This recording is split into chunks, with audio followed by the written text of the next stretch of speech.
मुनि सकल व्रती बड़ भागी, भव भोगन तैं वैरागी। वैराग्य पावन माई, चिंते अनुप्रेक्षा भाई। इन चिंतत सम सुख जागे, जिमि ज्वलन पवन के लागे। जब ही जिय आत्म जाने, तब ही जिय शिव सुख ठाने।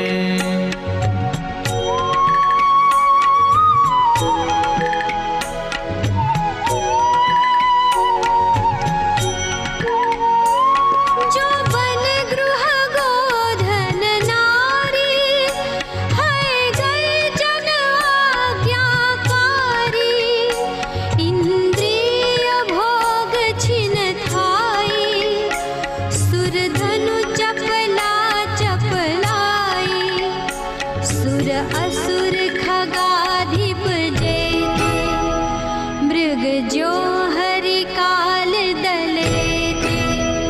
मणि मंत्र तंत्र बहु होई, मरते न बचावे कोई।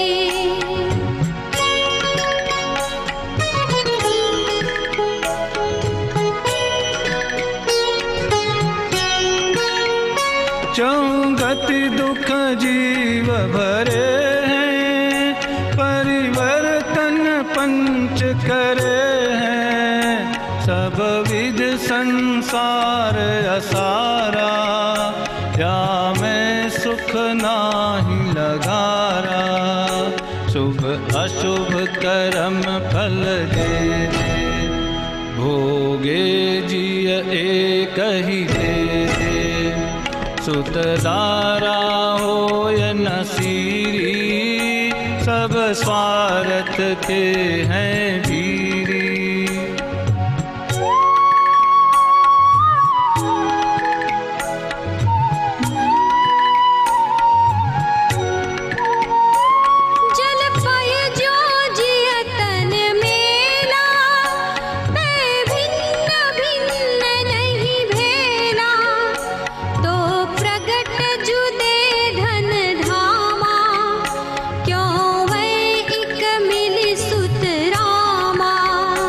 पल रुधिर राध मल थैली, की कसव सादिते मैली। नव द्वार बहे घिनकारी, अस देह करे किम यारी।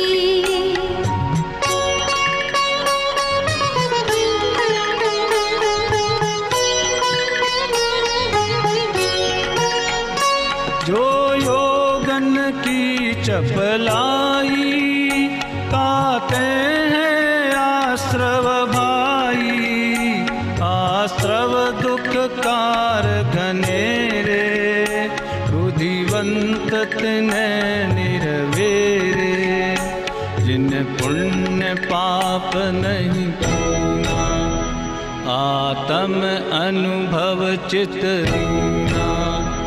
तिनहि विधि आवत रोके, संवर लहि सुख अवलोके।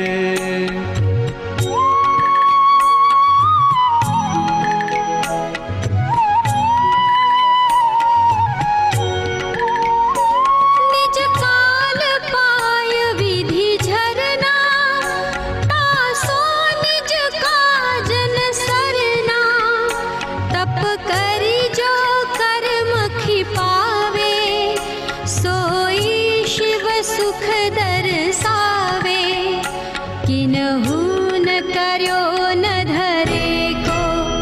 षट द्रव्यमयी न हरे को, सो लोक माहि बिन समता। दुख सहे जीवनित भ्रमता।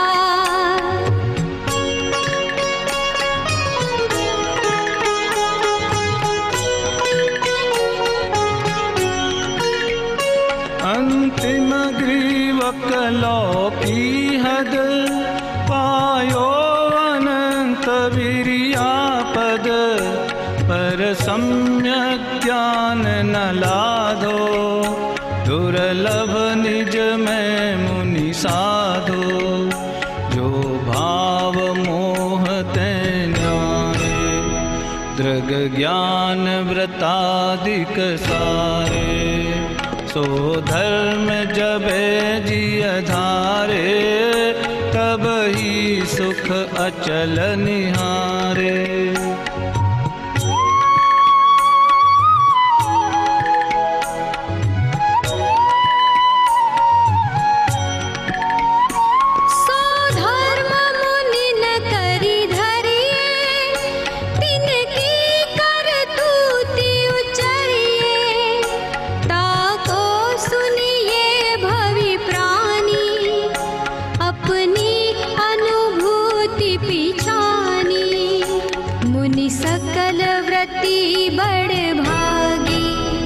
भव भोगन ते बैरागी वैराग्य उपावन माई चिंते अनुप्रेक्षा भाई चिंते अनुप्रेक्षा भाई चिंते अनुप्रेक्षा भाई।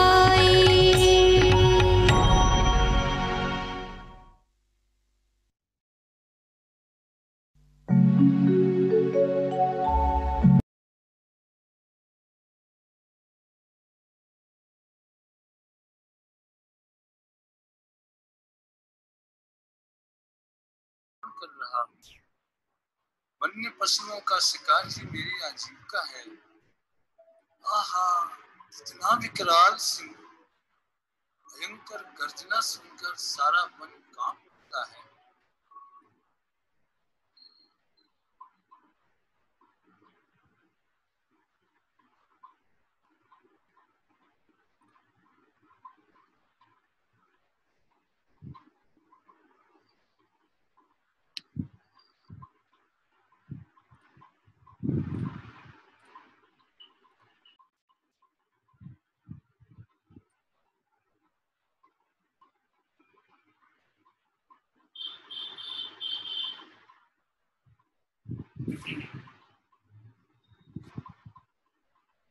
सभी साधर्मी बंधुओं को जय जिनेंद्र। आइए, स्वाध्याय का अपना समय हो चुका है और विगत दिवसों से हम लोग 10 लक्षण धर्म के स्वरूप पे चर्चा कर रहे हैं। मंगलाचरण पूर्वक आइए अपना विषय पे चलते हैं। सभी लोग व्यवस्थित होकर बैठे। आइए मंगलाचरण का पाठ प्रारंभ करें। नमो अरिहंताणं नमो सिद्धाणं नमो आयर्याणं नमो वज्रायाणं नमो लोये सर्वसाहूणम् उत्तम क्षमा मार्दव आर्जव भाव है सत्य शौच संयम तप त्याग उपाव है आकिंचन ब्रह्मचर्य धर्म 10 सार है चहु गति दुख ते काढ़ मुक्ति करतार है चहु गति दुख ते काढ़ मुक्ति करतार है। 10 धर्मों की चर्चा के अंतर्गत विगत देश में कल अपन ने उत्तम संयम धर्म की चर्चा की थी, जो कि 10 लक्षण धर्म की पूजन आदरणीय पंडित ध्यानंत राय जी द्वारा रचित, उसके आधार पर संयम धर्म का कुछ सामान्य स्वरूप अपन ने समझा था। और वास्तव में अंतिम पंक्तियों में एक प्रेरणा उन्होंने दी थी, एक घड़ी मत विशरो करो नित आयु जम्मुक बीच में। हे जीवों, इस वर्तमान मनुष्य पर्याय का एक समय भी गंवाने योग्य नहीं है। क्यों नहीं गंवाने योग्य है? क्योंकि हर एक समय का हिसाब चल रहा है, प्रति समय के परिणामों के अनुसार बंध चल रहा है। और यदि बंद हो रहा है तो निश्चित ये, यानी आश्रव हो रहा है और आश्रव के साथ बंद हो रहा है, तो निश्चित ये उदय में आए बिना काम बनेगा नहीं। उदय में आएगा, और हो सकता है कि फिर उदय की आते काल में जीव के फिर नवीन कर्मों का बंध हो तत्समय के परिणामों के अनुसार। तो फिर ऐसे संसार चक्र का अभाव कैसे होगा? इसलिए इस वर्तमान पर्याय में जो करने योग्य कार्य है, सम्यक दर्शन प्राप्त करना, धर्म की आराधना पूर्वक आत्म आराधना करना, इस कार्य को एक घड़ी भी विसरने योग्य नहीं है, यानी भूलने जैसा काम नहीं है, क्योंकि वर्तमान पर्याय की स्थिति तो बहुत अल्प काल की है, बहुत थोड़े काल की है, जिसके लिए दृष्टांत में एक बार मैंने आपसे कहा था, पूज्य गुरुदेव श्री ने छेढ़ाला के प्रवचन में एक जगह ऐसी बात कही है कि वास्तव में 4 गति 84 लाख योनियों में यदि मनुष्य पर्याय भी हमें जो प्राप्त हुई है और अनादि काल के भव दुख का अभाव करना है, तो इस मनुष्य पर्याय में हमें समय कितना मिला? वो समय इतना सा है जैसे किसी को बिजली की चमक जब होती है, बिजली की चमक होती है, उतनी देर में सुई में धागा डालने का मौका मिले। क्या कह रहे? सुई में धागा डालना हो, लेकिन प्रकाश कितनी देर मिलने वाला है कि बस बिजली चमकी और उतने समय में यदि तुमने धागा पिरो लिया तो तुम्हारा काम हो गया। ऐसे ही हम अगर नरक निगोद आदि की पर्यायों अवस्थाओं को देखें, केंद्री की अवस्था को देखें या स्वर्ग आदि की अवस्था को देखें, तो वहां तो संयम है नहीं, संयम मनुष्य पर्याय में है। और इस मनुष्य पर्याय की स्थिति इतनी थोड़ी है कि उन असंख्यात वर्षों के काल के सामने, सागरों की आयु के सामने, वर्तमान मनुष्य पर्याय में यदि हम 50-60 वर्ष की आयु भी मान लें, 70-80 वर्ष की आयु मान लें, तो वो ऐसी है सागरों के सामने जैसे बिजली की चमक में बिजली चमके और हमको धागा डालना हो। इतना ही काल हमें मनुष्य पर्याय में आत्महित को मिला है, यानी बहुत दीर्घ काल की अपेक्षा वर्तमान मनुष्य पर्याय का काल बहुत अल्प है। इसलिए एक भी घड़ी, एक भी समय व्यर्थ में बर्बाद ना हो और आत्महित के लक्ष्य में जीव आगे बढ़े, ऐसी प्रेरणा देकर उत्तम संयम धर्म की चर्चा कल पूर्ण की थी। आइए उत्तम तप धर्म का अर्घ पहले पढ़ते हैं, फिर इस पे थोड़ा सा विचार करेंगे। तप चाहे सुर राय, कर्म शिखर को वज्र है, द्वादश विधि सुखदाय, क्यों न करे निज सकति सम। उत्तम तप सब माही बखाना, कर्म शैल को वज्र समाना, बस्यो अनादि निगोद मझारा, भू विकलत्रय पशुतन धारा, धारा मनुष्य तन महादुर्लभ, सुकुल आयु निरोगता, श्री जैन वाणी तत्व ज्ञानी, भई विषय पयोगता, अति महादुर्लभ त्याग विषय कषाय, जो तप आदरे, नर भव अनुपम कनक घर पर, मणिमयी कलशाधरे। आइए थोड़ा सा उत्तम तत्व धर्म का जो अभी छंद हमने पढ़ा है उस पर थोड़ा सा विचार करते हैं। देखिएगा, यहाँ पे ध्यानत राय जी ने बहुत ही सुंदर पंक्ति के द्वारा इस उत्तम तत्व धर्म की चर्चा प्रारंभ की। शाश्वत बेटा, मेरी आवाज पहुंच रही है, मुझे पुस्तक लाके देना, जिनवाणी की पुस्तक, पूजन वाली पुस्तक मुझे नीचे लाके देना। आइए देखते हैं, यहाँ पे कर रहे हैं, तप चाहे सुर राय, कर्म शिखर को वज्र है, द्वादश विधि सुखदाय, क्यों न करे निज सकति सम। सबसे पहले तो हम तप की सामान्य परिभाषा पे विचार करें, जो प्रचलित है, प्रसिद्ध है, इच्छा निरोधा तपा, इच्छाओं का निरोध होना, यही वास्तव में तप है। क्योंकि जगत के सारे जीव हैं, इनका प्रति समय जो परिणमन हो रहा है, भाव कर्म और भाव मरण, उसके पीछे मूल कारण है इच्छा। और जगत में वह जितना भी परिणमन हो रहा है, संसार का परिणमन हो रहा, होता तो स्वतंत्र है, पर जीव चाहता है कि मेरी इच्छा अनुसार हो जाए। और वह इच्छा क्यों करता है? सुखी होने को कि दुखी होने को? कि चाहता तो सुखी होने के लिए, प्रत्येक पदार्थ का परिणमन अपनी इच्छा अनुसार इसलिए करना चाहता है कि मैं सुखी हो जाऊं, पर विचार करना वह सुखी होता है कि दुख को ही बढ़ाता।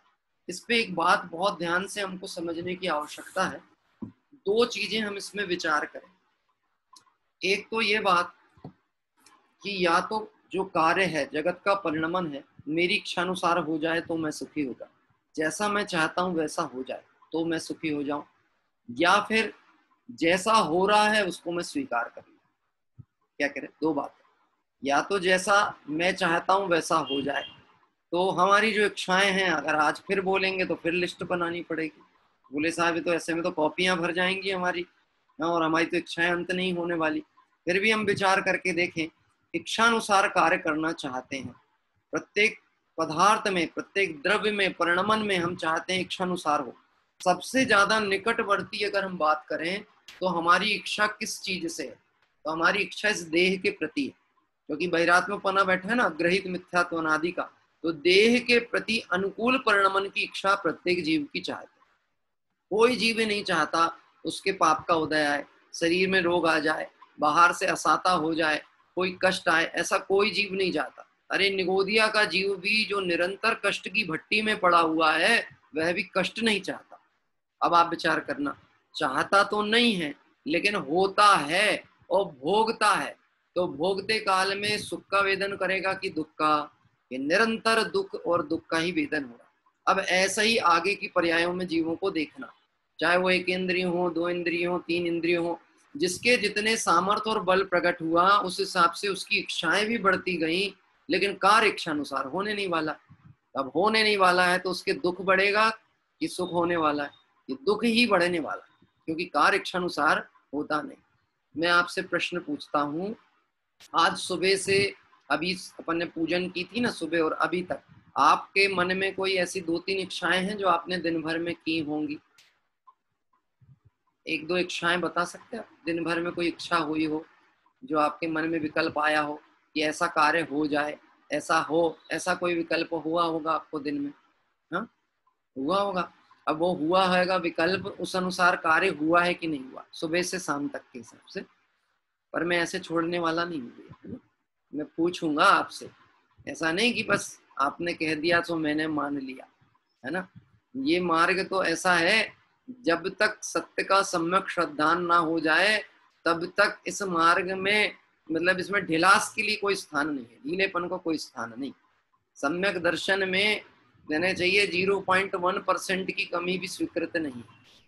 दृष्टि का सम्यक होना मतलब 100% होना ही चाहिए। उसमें थोड़ा भी सम्यक पने में अगर दोष लगता है तो वो पूरे 100% कहना चाहिए मिथ्यात्व के खाते में ही जाता है।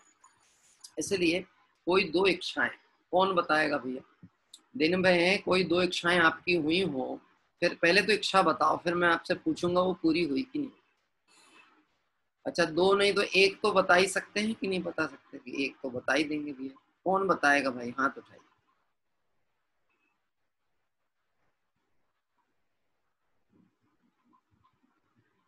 अभी अपन मालूम क्या सोच रहे हैं? पहले विचार करें कौन सी इच्छा उत्पन्न हुई, जबकि ये संसारी जीव के एक समय ऐसा नहीं गया है जिस समय इसके परद्रव्य का परिणमन अपने इच्छा अनुसार कराने का भाव नहीं होता। संस्कार में बैठ गया है, हैबिट में बैठ गया है, आदत पड़ गई है, उसे पता ही नहीं लगता ये विकल्प चल रहा है, इन विकल्पों का, इन भावों का मुझे फल बंद होता होगा। क्या कह रहे हैं? अभी अपन सोच रहे हैं क्या सोचे होंगे हमने, क्या इच्छा किए होंगे, तो बहुत बहुत विचार करते बैठे होंगे, जबकि असंख्यात प्रकार की इच्छाएं जीव कर चुका सुबह से अभी तक।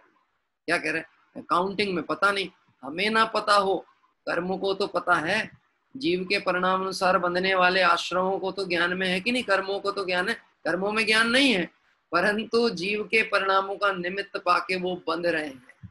क्या कह रहे हैं? कोई एक इच्छा तो बतानी पड़ेगी भैया, नहीं चर्चा आगे कैसे बढ़ाएं, बड़ी समस्या है मेरे सामने भी। हाँ, एक बहन ने लिखा है हमारे छिंदवाड़ा से, इस सर दर्द था आज सुबह से, तो मैं चाह रही थी कि सर दर्द ठीक हो जाए। क्या कह रहे हैं? अच्छा, बहुत अच्छी बात है, ये बात तो बिल्कुल सही। सर दर्द हुआ तो सर दर्द ठीक हो जाए, कितनी जल्दी ठीक करना चाहते अपन बताओ? कितनी जल्दी? मतलब सर दर्द ठीक करने के लिए कौन सी पैथी लें कि जल्दी आराम हो? आयुर्वेदिक से जल्दी होगा कि एलोपैथिक से होगा कि होम्योपैथी से होगा कि नेचुरोपैथी से होगा? कौन सी पैथी से ले? तो जब किसी का सिर दुख रहा हो ना और उसको हम पैथी की बात करें तो उसको और गुस्सा आ जाएगी, बोले देखो ये सब बातें नहीं करो। आपके पास कोई ऐसा उपाय हो कि अगले ही क्षण वो दर्द मिट जाए तो बस मेरा काम हो जाएगा। यानी जो इच्छा का विकल्प उत्पन्न हुआ है उसको त्वरित पूर्ति करना चाहता है। क्या कह रहे हैं? त्वरित पूर्ति चाहता है। मन में विकल्प आया वह कार्य हो जाए। क्या कह रही, मन में विकल्प आया वह कार्य हो जाए, परंतु परद्रव्य का परिणमन जो भी है वो इच्छानुसार होता ही नहीं है। क्यों नहीं हो सकता? क्योंकि प्रत्येक द्रव्य का स्वतंत्र स्वतंत्र परिणमन है, उसके गुणों अनुसार हो रहा प्रत्येक द्रव्य का। और प्रत्येक द्रव्यों में अस्तित्व, वस्तुत्व, द्रव्यत्व, प्रमेयत्व, अग्रु लघुत्व, प्रदेशत्व आदि सामान्य गुण सत्ता में पड़े हुए। क्या कह रहे हैं? अगर किसी द्रव्य का अस्तित्व है तो स्वयं के कारण है, दूसरे के कारण नहीं। हाँ, वस्तुत्व प्रत्येक द्रव्य में प्रयोजन भूत क्रिया हो रही है तो दूसरे के कारण से नहीं हो रही, स्वयं के प्रयोजन से हो रही। अब मैं आपसे विचार करूं, कुछ लोगों को ऐसा लगता है कि ये जो मकान अपन ने बनाया, घर बनाया, या घर में अपन ने कोई कमरे आदि बनाए हैं, दुकान खोली तो कौन सी तरफ मुख करके दुकान खोलें, घर के कमरे में वास्तु के हिसाब से कहाँ उठना है, कहाँ बैठना है, ये सब चीजें विकल्प में आती कि नहीं आती? हाँ, आती हैं। जिसको अभी ये विकल्प चल रहा है कि मैं ये व्यवस्थाएं बदल करके सुखी हो जाऊंगा, मैं इच्छानुसार कार्य कर लूंगा, उसे वस्तुत्व गुण का खबर ही नहीं। प्रत्येक द्रव्य में वस्तुत्व गुण है। आपने देखा होगा किसी किसी की टेबलों में, ऑफिस में आपने देखा होगा एक पानी का कटोरा सा रखा रहता है कांच का, उसमें कछुआ तैरता रहता है, देखा होगा? कछुआ छोटा सा, गिफ्ट की शॉप में भी होता है, मेरी भी शॉप है, पर मैं वो सब चीजें नहीं रखता क्योंकि मैं सोचता हूँ ये कछुए की चाल बड़ी मद्दी होती है। आदमी चाह रहा है कि काम जल्दी हो जाए और मद्दी चाल वाले को सामने बैठा के रखा, काम शीघ्रता से कैसे होगा? लौकिक दृष्टि से बात करते हैं, मतलब गजब की सोच है। देखो अज्ञानता, टोडरमल जी सामने देखो दो चीजों की महिमा बताई है मोक्ष में प्रयोजन। देखो मोह की महिमा और देखो क्या कहते हैं तत्व विचार की महिमा, दो महिमा आई। तो मोह की महिमा भी कहना चाहिए अपरिमित है, जिसका कोई पार नहीं, और तत्व विचार की महिमा भी कहना चाहिए बड़ी विशेष महिमा है, जिसके बिना इस जीव को सम्यक दर्शन की प्राप्ति नहीं होती। ठीक है, तो यहाँ पर प्रत्येक जीव का विकल्प ऐसा चलता है, दीवार यहाँ बना लें, ऐसा इधर कर लें, ये पार्टीशन इधर पे लगा दें, ये अलमारी इधर रखना चाहिए, किचन का मुंह इधर होना चाहिए। मतलब इसने पूरे योग उपयोग को अपने किस पे खर्च करके रखा है? पर द्रव्य के परिणमन को अपनी इच्छा अनुसार कराना चाहता है। क्या करें? अपनी इच्छा अनुसार।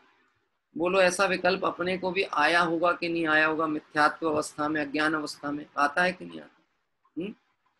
मकान का वास्तु कराना चाहिए कि नहीं कराना चाहिए? पहले तो इतनी बात है। पंडित जी तप की बात करो, तप वो वही करेंगे भैया, वही आने वाले हैं। ये मिथ्यात्व को हटाना है, मिटाना है तो तप तो करना ही पड़ेगा। अग्नि में जले बिना शुद्धता नहीं होती। सोने को भी 24 कैरेट होना हो तो उसको अग्नि में तपाया ही जाता है।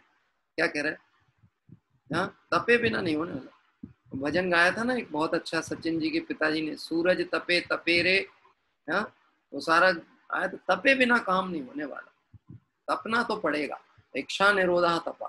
तो अभी अपन प्रश्न पूछ रहे हैं।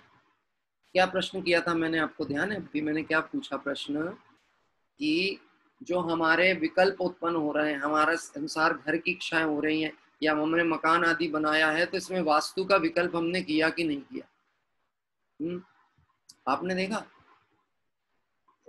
आजकल मैंने देखा है कुछ कुछ बालिकाओं के पैर में, एक लेफ्ट साइड के पैर में काला धागा बंधा रहता है, देखा? बंधा हुआ। मैं तो खैर पूछ नहीं पाया और मुझे पूछने की इच्छा भी नहीं होती। मैं क्या पूछें, पता नहीं कोई उल्टा अर्थ ले ले कि भैया इनको क्यों जिज्ञासा है। परंतु हो सकता है कोई आपके निकटवर्ती हो, तो आप तो अपने हो, तो आपसे तो मैं पूछ सकता हूँ। वो काला धागा काय के लिए बांधते हैं? देखा आपने? काला धागा ऐसा पैर के नीचे तरफ, एक काला, एक ही पैर में रहता, दूसरे पैर में नहीं दिखा मुझे। हाँ, बहुत सुंदर मकान बनाया, इंटीरियर भी बहुत अच्छा किया और एक्सटीरियर भी बहुत अच्छा किया, बहुत फर्स्ट क्लास। ऐसा एक्सटीरियर किया जो सालों साल चलेगा, भले जीव निकल जाए लेकिन एक्सटीरियर सालों साल चलना चाहिए। 20 साल तक कलर नहीं जाएगा। यहाँ इसका प्रति समय, हाँ, नित्य घटती आयु है पर पापमति घटती नहीं। एक्सटीरियर किया बहुत सुंदर, लेकिन एक्सटीरियर करने के बाद सुंदर मकान बनाया, और सुंदर मकान बनाने के बाद उसके ऊपर जाके छत के ऊपर एक उल्टा मटका टांग दिया, नहीं तो फिर जूता टांग दिया एक उल्टा, पुराना फटा सा जूता। तो मैंने बोला साहब क्यों? कि बोले साहब नजर ना लग जाए किसकी। तो मैंने कहा अगर नजर ही नहीं लगाना था तो बाहर एक्सटीरियर क्यों कराया है? आप चाहते थे ना कि लोग मेरा एक्सटीरियर देखें, अब कोई देखेगा तो तुम कहते नजर ना लगे। मतलब इस मिथ्या दृष्टि जीव के कोई निर्णय ही नहीं है। क्या कह रहे हैं? क्योंकि उपयोग बहिर्मुख है ना, इसलिए बहिर्मुख उपयोग के कारण निर्णय नहीं। अब ये सारी जो चर्चा करने की पीछे उद्देश्य है, ये भूमिका थी उत्तम तप धर्म की, जो मैंने सहज में आई तो आपसे बात की। अपनी चर्चा चालू कहाँ से हो रही है? तप चाहे सुर राय, कर्म शिखर को वज्र है। तप चाहे सुर राय, जिस तप की चर्चा हम इस उत्तम तप धर्म में करने वाले हैं, इस तप को तो सुर राय मतलब इंद्र आदि भी बहुत चाहते हैं। वह चाहते हैं कि हमको तप आराधना करने मिले, क्योंकि तपे बिना, तप आराधना किए बिना भवों का अभाव नहीं होता। तो इंद्र भी चाहते हैं। अब आप विचार करके देखना, और उसमें अगली लाइन में आएगा, द्वादश विधि सुखदाय क्यों ना करे निज सकति सम। वह तप 12 प्रकार का है। कौन सा? जिसको इंद्र भी चाहते हैं। तो कह रहे वह 12 प्रकार का तप है, उसको तुम क्यों नहीं चाहते? अरे जब इंद्र चाहता है, इंद्र सुखी होने के लिए उस तप आराधना करना चाहता है, तो क्यों ना करे निज सकति सम। हे जीवों, तुम अपनी शक्ति अनुसार उस तप को क्यों नहीं करते? क्योंकि यह तप जैसे संयम मनुष्य पर्याय में ही होता है, ऐसे इस तपों में से भी अनेक जो तप के भेद हैं वो सिर्फ मनुष्य पर्याय में ही होंगे। क्या कह रहे? क्यों ना करे निज सकति सम, अपनी शक्ति अनुसार क्यों नहीं करते? पर अब प्रश्न उत्पन्न होगा कि भैया वो भी 12 प्रकार के तप हैं, वो तप हैं कौन से? क्योंकि सबसे पहले तो हमारा प्रथम कर्तव्य है शब्द ज्ञान करना। क्या करना? शब्द ज्ञान। पहले 7 तत्व के नाम पता होना चाहिए, जीव अजीव आश्रव बंध संवर निजरा मोक्ष, ये 7 तत्व के नाम पता हो। फिर जीव किसे कहते हैं, अजीव किसे कहते हैं, है ना, एक एक का डिटेलीकरण होगा, बाद में उसका विस्तारीकरण होगा, उसका भाव पक्ष आएगा। पहली शर्त क्या है कि 12 प्रकार के तप के नाम मालूम होने चाहिए। तो पहले तो मैं अपेक्षा करूंगा, क्योंकि यहाँ पे बात आई है, क्यों ना करे निज शक्ति सम, अपनी शक्ति अनुसार क्यों नहीं करते, ध्यानद राय जी कहते हैं। तो फिर कोई बोलेगा कि पंडित जी हम करें तो, लेकिन ये तो बताओ वो तप है क्या, 12 प्रकार के तप क्या हैं जो देवता नहीं कर सकते? क्योंकि हमको तो ऐसा लग रहा है देवता सब कुछ कर सकते हैं, उनके पास विक्रिया है, वो तो समोषण की रचना करते हैं, भगवान के कल्याणक मनाते हैं, सागरों पर्यंत तत्व चर्चा करते हैं। फिर वह तप कौन से हैं जो देवता नहीं कर सकते और हम कर सकते हैं? बात ख्याल में आ रही? अब अपन थोड़ा सा विचार करें। कोई बताएगा तप के भेद कौन कौन से हैं? 2 भेद किए जाते हैं तप में, एक तो होता है अंतरंग तप और एक होता है बहिरंग तप, है ना। 6 प्रकार के अंतरंग तप और 6 प्रकार के बहिरंग तप। तो अंतरंग तप कौन कौन से हैं? प्रायश्चित, विनय, वैयाव्रत, स्वाध्याय, व्युत्सर्ग और ध्यान। फिर से, प्रायश्चित, विनय, वैयाव्रत, स्वाध्याय, व्युत्सर्ग और ध्यान। ये 6 तो क्या हो गए? अंतरंग तप। और 6 बहिरंग तप। बहिरंग का मतलब है जो बाहर से दिखे, ऐसा टोडरमल जी साहब ने कहा, सीधा शब्द प्रयोग किया। बाह्य तप किसको कहा? कि जो बाहर से दिखे उसको बाह्य तप कहते हैं। सारी दुनिया तप के नाम पर, आपको मालूम है अन्य मतों में भी तप होता है, पंचाग्नि तप होता है, उल्टे लटक जाते हैं, चारों तरफ अग्नि जला लेते हैं और वो अग्नि की शिखाओं के बीच में बैठकर उल्टे लटक करके और तप करते हैं। क्या कह रहे हैं? ये जितनी भी क्रियाएं हैं, ये जो शरीर को कष्ट देने की क्रियाएं हैं, जैन दर्शन में इसको तप नहीं कहा। बड़े गजब की बात है, शरीर को कष्ट देने का नाम तप नहीं है। यद्यपि जिन तपों की चर्चा भी हम करेंगे बहिरंग तप, अज्ञानी को ऐसा लगता है इन क्रियाओं को करने से शरीर को कष्ट होगा, पर पहले अपन समझें तो कि वो बाह्य तप हैं कौन से। तो बाह्य तप में कौन कौन से हैं? अनशन, ऊनोदर, अनशन, ऊनोदर, वृत्ति परिसंख्यान, रस परित्याग, काय क्लेश और विविक्त सय्यासन। फिर से बोलूं एक बार, अनशन, ऊनोदर, वृत्ति परिसंख्यान, रस परित्याग, काय क्लेश और विविक्त सय्यासन। इस तरह से 6 प्रकार के अंतरंग तप और 6 प्रकार के बहिरंग तप। बोलो भैया, क्यों ना करें निज शक्ति सम। बोले कौन से वाले तप करना है, अंदर वाले की बाहर वाले? अपने को पहले स्वरूप समझना है ना, तो कौन से का समझ लें, बाहर वालों का कि अंदर वालों का? ज्यादा सरल काम कहाँ है, बाहर झांकना कि अंदर झांकना? हाँ, जगत की प्रवृत्ति होती है यहाँ ना झांकें, यहाँ ना थूकें, यहाँ कचरा ना फैलाएं, यहाँ करंट है इधर ना छुएं, म्यूजियम में लिख रहता है इसे ना छुएं दूर से देखें, तो अपन क्या करते हैं? वो लिखा रहता है इसे ना छुएं तो जरूर छू के देखें। मतलब जगत की जो दृष्टिकोण सोच होता है बाह्य दृष्टिकोण ही है, जब तक अंतरंग दृष्टिकोण नहीं होगा तो माल समझ में कैसे आने वाला। लेकिन अभी तो बाह्य तप की पहले बात करते हैं क्योंकि वो हम सभी के बड़े परिचय में है। बाह्य प्रकार के बाहर जो 12 प्रकार के तप में 6 बाह्य तप। पहला तप कौन सा है? पहला तप है अनशन। अनशन शब्द कह सकते हैं हम उपवास। अनशन मतलब उपवास। अब मैं आपसे प्रश्न पूछता हूं, किस किसने उपवास किया? आज तक उपवास किस किसने किया? एक उपवास अपने जीवन में, एक उपवास। क्योंकि घबराने की बात नहीं है। अच्छा 2 उपवास वाले हाथ उठाओ। ये 2 उपवास भी किए हैं तो पर्याप्त हैं। क्यों किए हैं 2 उपवास? कि भैया प्रथम ऋषभ देव को छोड़कर बाकी के जो 23 तीर्थंकर थे उनने सिर्फ 2 ही उपवास किए थे और वो मोक्ष चले गए। ऐसा है, जिनवाणी में लिखित है। तो 2 उपवास में मोक्ष हो गया तो अपन भी 2 कर लेंगे। 1 हो गया होगा तो 1 और कर लेंगे। और बहुत से बहुत हुंडापसर्पी पंचम काल है तो उनका 2 में हुआ था, अपन 1 और 3 कर लेंगे, काम खत्म हो जाएगा। पर पहली बात ये आएगी, उपवास शब्द का अर्थ क्या है? अनशन, अनशन शब्द प्रयोग। अनशन मतलब उपवास। उपवास का बहुत सामान्य अर्थ होता है उप प्लस वास। उप मतलब निकट में रहना, निकट में वास करना। क्या कह रहे हैं? किसके निकट में रहना?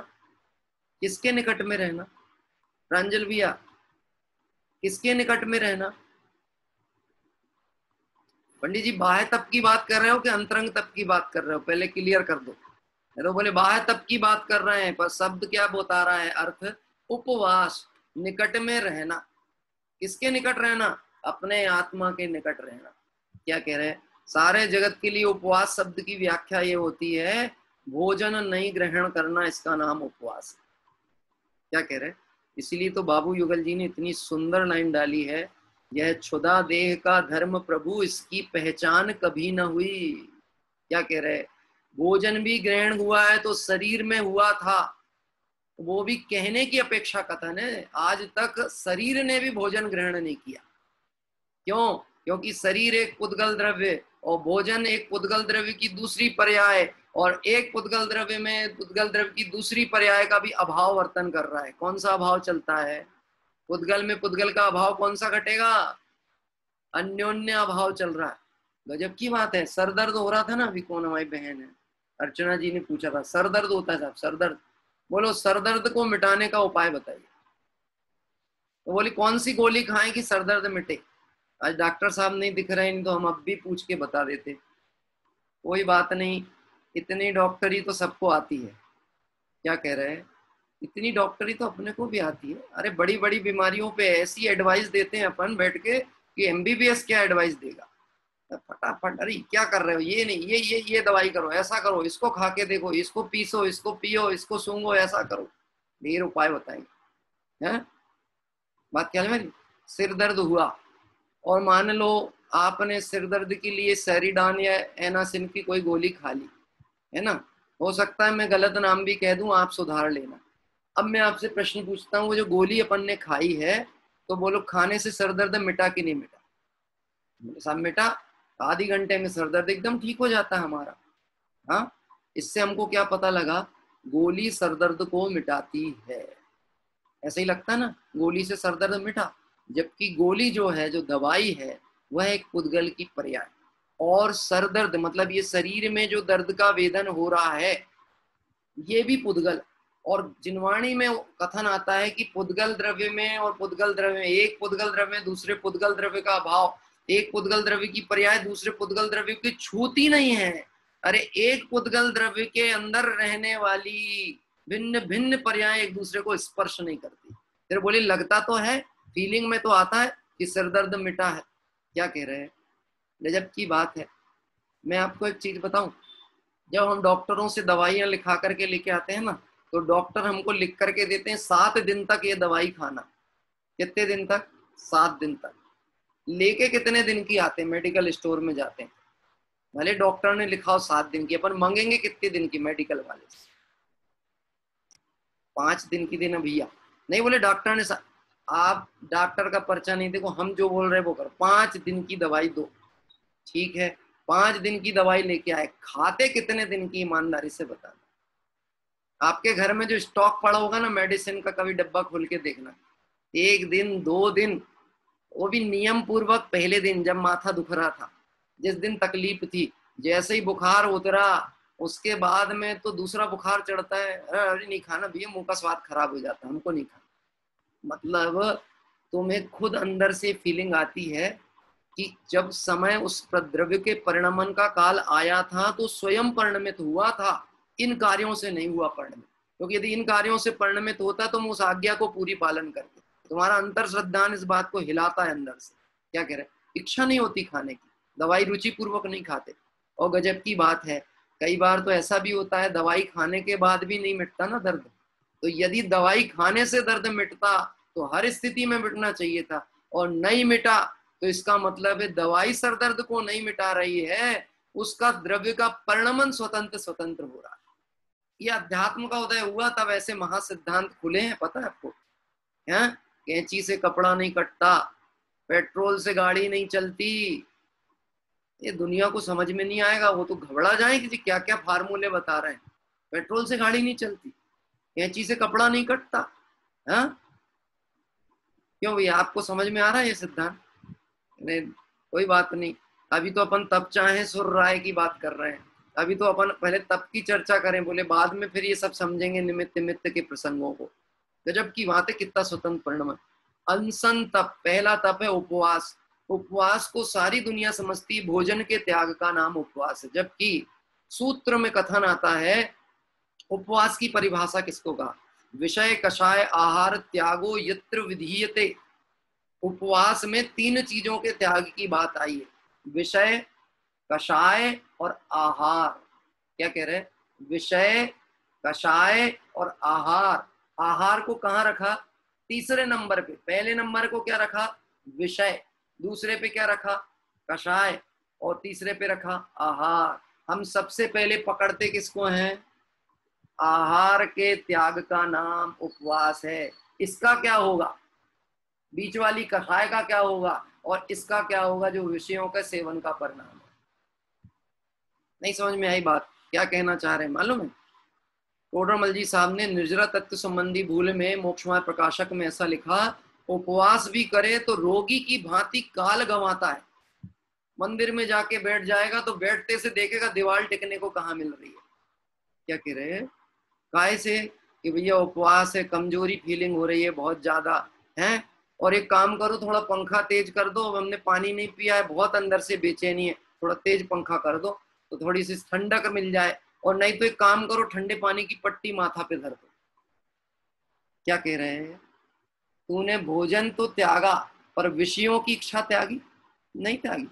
उपवास किया तो बोले कोई काम नहीं है, तो एक काम करो, अब टाइम कैसे कटेगा? तो एक काम करते हैं कि चलो दुकान में चल के बैठ जाते हैं। क्या कह रहे हैं?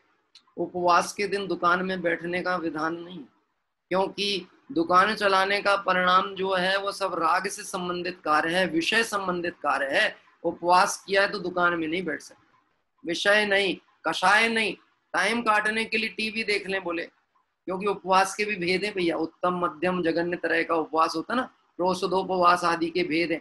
ऐसा थोड़ी ना कि एक ही दिन में किया और तुरंत खत्म कहानी। हाँ, मतलब सुबह लिया और दूसरे दिन छोड़ दिया, ये नहीं है। उपवास की प्रक्रिया है, पहले एक होगा एकासन, फिर उसके बाद होगा उपवास, और फिर एक एकासन, तो वो कहलाएगा एक उपवास।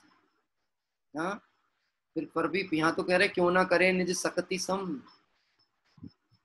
बोले साहब हमारी तो हिम्मत टूट गई, अच्छा था नहीं पता था, पता लगा तो और खतरे हो गए हमको तो। हाँ, तो बहुत खतरा हो गया, इतना लंबा उपवास हम तो नहीं कर सकते भैया। मालूम क्या लिखा ध्यान राय जी? क्यों ना करे निज सकति सम। हे जीवों, अपनी सामर्थ्य को जानकर क्यों नहीं करते? जगत में अपनी सामर्थ्य तो नहीं छुपाता है प्रदर्शन करने में, जगत के लोगों को दिखाने में तो नहीं छुपाता, लेकिन धर्म का क्षेत्र आता है तो अपनी सामर्थ्य छुपाता है। मुझसे नहीं बनेगा, मेरी हिम्मत नहीं है, मेरे से संभव नहीं है। क्यों कहते हैं? डॉक्टर साहब ने पूजन में लिखा है, मैं मान रहा था अब तक प्रभु भोजन से जीवन चलता है, भोजन बिन नरकों में जीवन भर पेट मनुज क्यों मरता है। क्यों भैया? भोजन करने से जीवन चलता है कि जीवन जो है वो आयु कर्म के अधीन है। वर्तमान पर्याय की अवस्था आयु कर्म के अधीन है, भोजन से नहीं है। यदि भोजन से चलता होता तो फिर नरकों में हजारों वर्ष सागरों वर्ष तक ये जीव जीवित कैसे रहता? क्या कह रहे हैं? अगर चलता होता तो वहां तो बिना ही भोजन के जीवन चल रहा। पर बहुत बहुत भ्रांतियां हैं, समझ लेना। उपवास शब्द जो पहला बाह्य तप किया है उसका स्वरूप नहीं पता। उपवास करे और कषाय नियंत्रण में ना हो, गुस्सा आ जाए, क्योंकि आपने देखा होगा भूखे पेट गुस्सा जल्दी आती है। पत्नी ने बोला या घर में माँ ने बोला कि चलो भोजन तैयार हो गया, तो जब तक डाइनिंग टेबल पे नहीं पहुंचा था तब तक तो काम चल रहा था, क्योंकि उपयोग यहाँ वहां लगा था। पर जैसे ही डाइनिंग टेबल पे पहुंचा और फिर उसके बाद में 1 मिनट की चैन नहीं। क्यों चैन नहीं है? अब तो सामने पदार्थ दिख गया ना, अब टाइम खराब नहीं होना चाहिए, अब जल्दी ला के दो, नहीं तो फिर गुस्सा आ जाती। तो सामने वाला कहते इसलिए तो हम कहते थोड़ा समय पे आके भोजन कर लिया करो ताकि दिमाग में गर्मी ना चढ़े। बात ख्याल में? तो दिमाग में गर्मी चढ़ जाती, फिर चिल्लाते हो घर में आके, सारा माहौल बिगाड़ते हो। ऐसा ये संविधान में मान्यता बैठी है, भोजन कर लूंगा तो एनर्जी आएगी, भोजन कर लूंगा तो परिणाम अच्छा रहेगा। अब भोजन का त्याग किया तो त्याग करने में भी आनंद की अनुभूति नहीं है, भोजन के त्याग का दुख वेदन चल रहा है। मैं आपसे एक प्रश्न पूछता हूँ, रात्रि भोजन का त्याग किस किस का?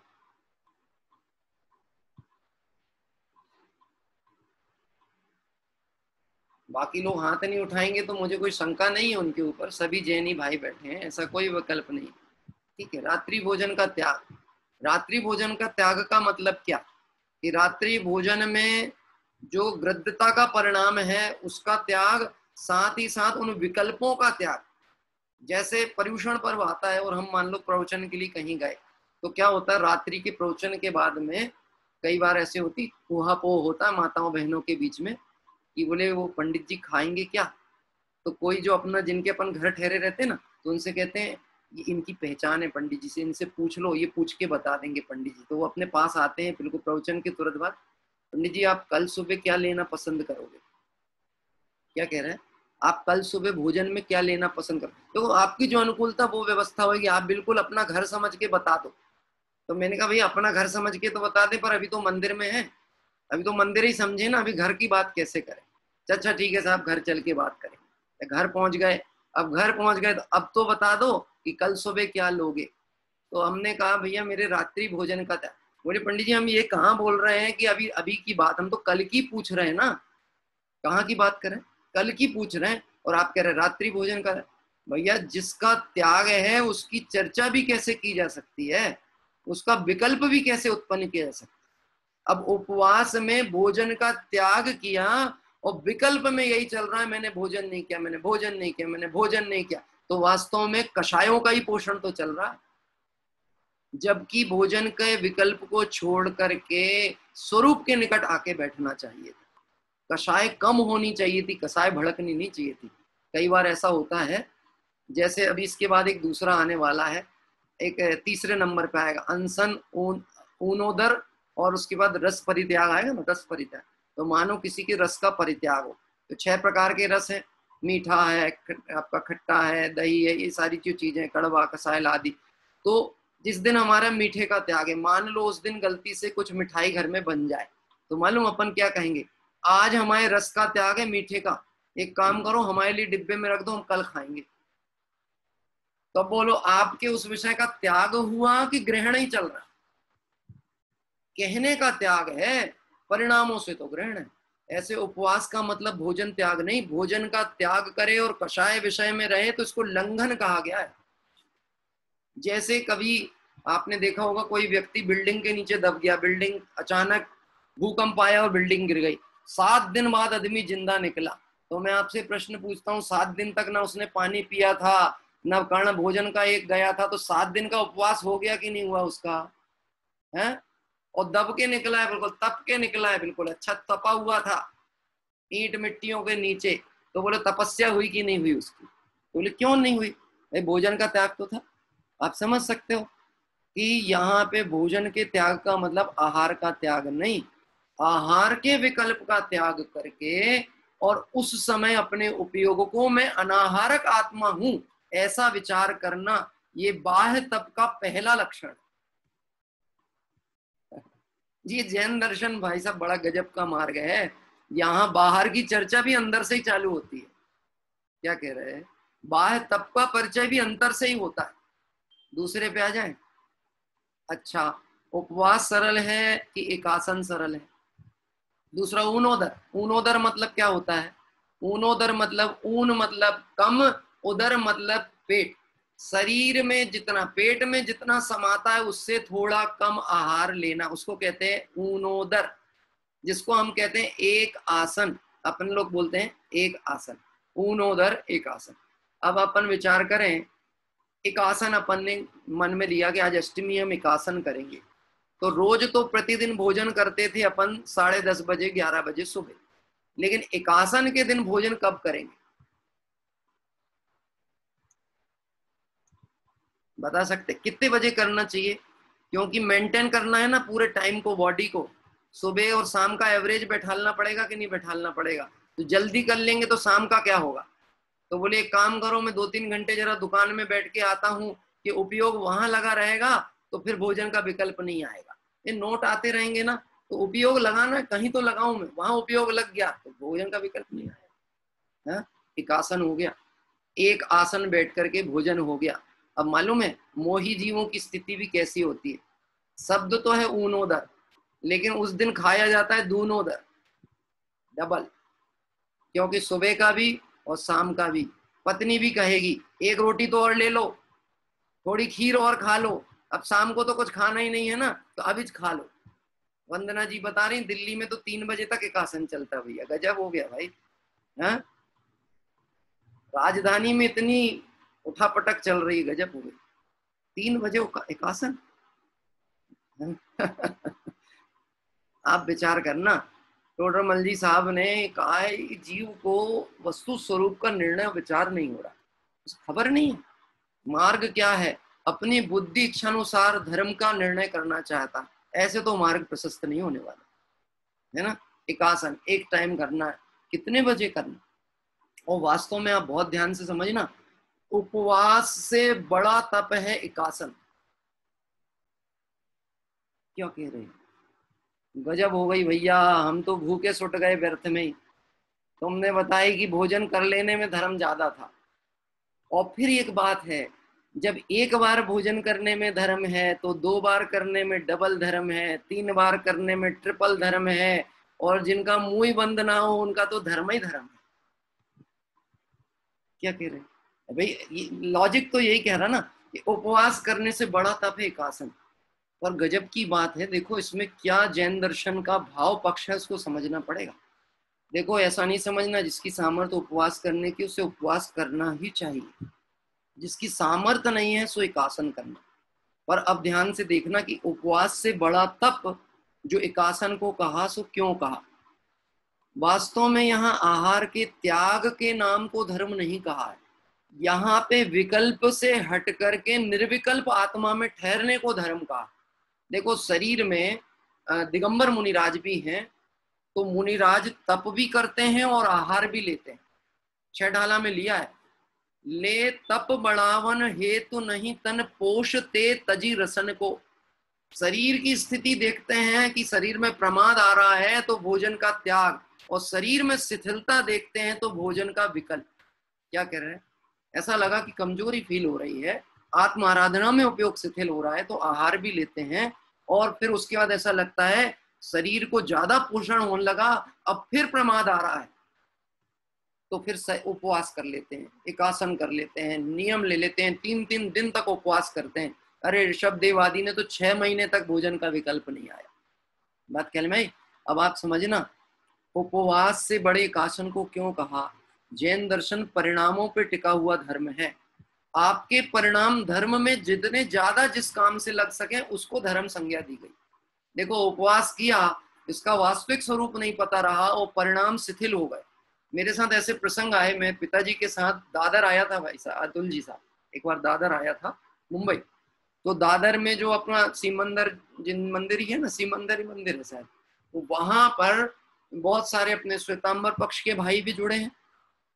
तो एक परिवार एक लड़की को लेकर के आया, कॉलेज पढ़ती थी लड़की, पिताजी के सामने आए कि बोले पंडित जी, इसे हमारी बेटी ने 10 दिन के उपवास का नियम ली थी, आज 4 दिन हो गए हैं पर इसकी स्थिति बिगड़ रही है, तबीयत बिगड़ रही है और डॉक्टर कह रहा है कि हम इसको सलाइन चढ़ाना पड़ेगी, सलाइन चढ़ाना पड़ेगी बॉटल। तो पंडित जी, इससे कोई उपवास भंग तो नहीं होगा ना?